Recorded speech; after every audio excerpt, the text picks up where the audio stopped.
Got a quick tech tip for you today. I'm going to show you how to adjust valves a quick, easy way.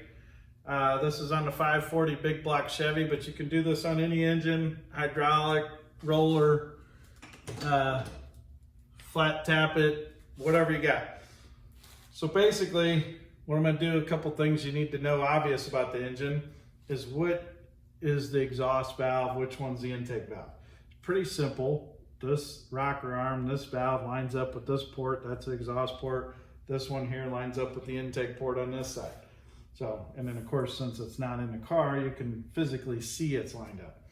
But what I'm gonna do is I'm gonna rotate the engine over. And what I wanna do is get it to where both valves are completely closed. And I know you've probably heard, put it on top, dead center of one, and then adjust one, and then you can adjust 6 at the same time, and then rotate it 180 degrees, and you can do 4. That's way too complicated. Plus, you might only be doing one cylinder. So right now, I'm starting on cylinder 2, start wherever you want. I'm gonna rotate the engine. This is my exhaust rocker arm opening. So, 4-stroke engine, intake, compression, power, exhaust. So as soon as the exhaust valve's done closing, the intake's gonna start opening. Once the intake closes, we're on our compression stroke and then power. So we got a whole rotation before anything opens again. So we're going to close the exhaust one, open up the intake. Now it's closed. Now we're on our compression, power, whatever. So at this point, both valves are closed. So I spin the push rod, I slowly adjust the nut until I get some tension. And right there, I can feel the nuts getting hard to turn. My push rod's getting hard to turn. So that is the point of zero lash. And basically what you're doing is you're setting it into where it's on the plunger of the lifter, and we're starting to actually try to compress the oil that's in the lifter. And you can do it with new lifters too. They don't have to be full of oil. Anyway, so I now can't spin this. This is kind of tight to spin. So here's where I lock it down. So what I do here, if you have one of these tools, it's awesome. If you don't have one, I recommend you buying one. If not, you can just use a regular wrench and a Allen wrench. And you can also do these without poly locks too. But I'm gonna turn this, and I would normally be holding this, but just for the sake of video, I'm holding the wrench, I'm turning this, I'm gonna tighten this as tight as I can get it, which you can't get very tight because it's just an Allen wrench, you're gonna twist it. And then at that point, I'm gonna take the wrench and I'm gonna tighten the whole mess, jam nut and everything, and I'm just gonna give it a little crank like that. Everything's tight. So at that point, that valve is adjusted. I could show you the other one. I'll show that one from a distance with doing it with both hands, and you'll see how that works. I keep losing my tool.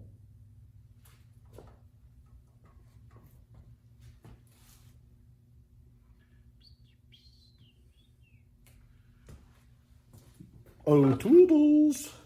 Oh. All right, so I'm gonna recheck this one. So, could do this with the intake on, but I spin the push rod and I start to tighten this.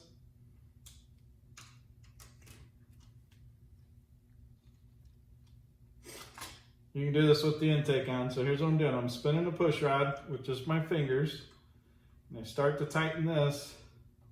And I can feel drag on the nut, and I can feel drag on the push rod. That is my zero lash point. So then I put the tool on there. I don't turn the wrench. I'm going to tighten the jam nut as tight as I can get it. Like that. And then I'm going to take the whole mess and give it a little crank. Like that. Now that's tight. It's not coming loose. Do this other one real quick here. This one I've got a really short push rod on, so I can get down here and spin it, but usually you won't have that problem if you had like the intake on or something. But I'm spinning it, spinning that got tight, same time the push rod got tight.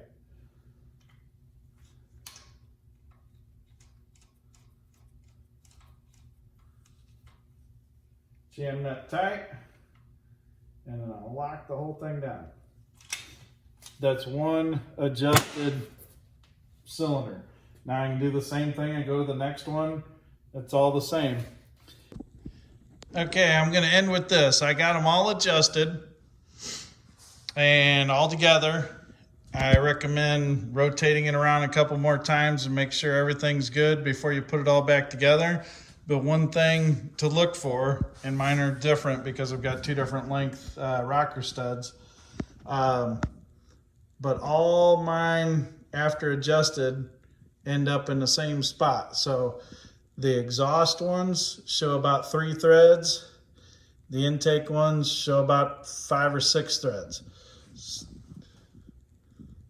So you can look all the way across. Couple threads, bunch of threads, couple threads, bunch of threads, couple threads, bunch of threads.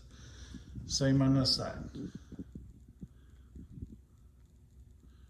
Shallow, deep, shallow, deep, shallow, deep, shallow, deep. So I'm going to rotate it around and trip over stuff.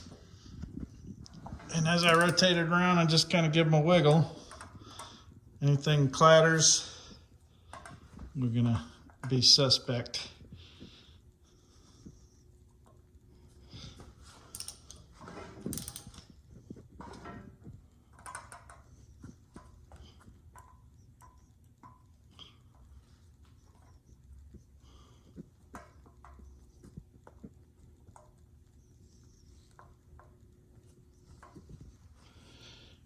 And I do feel, so if you've had like pumped up lifters and you adjusted them and they were like real tight, they will bleed down and then they'll go back to 0 lash, which is normal because it's putting the plunger, you know, further down in the lifter where it's supposed to be.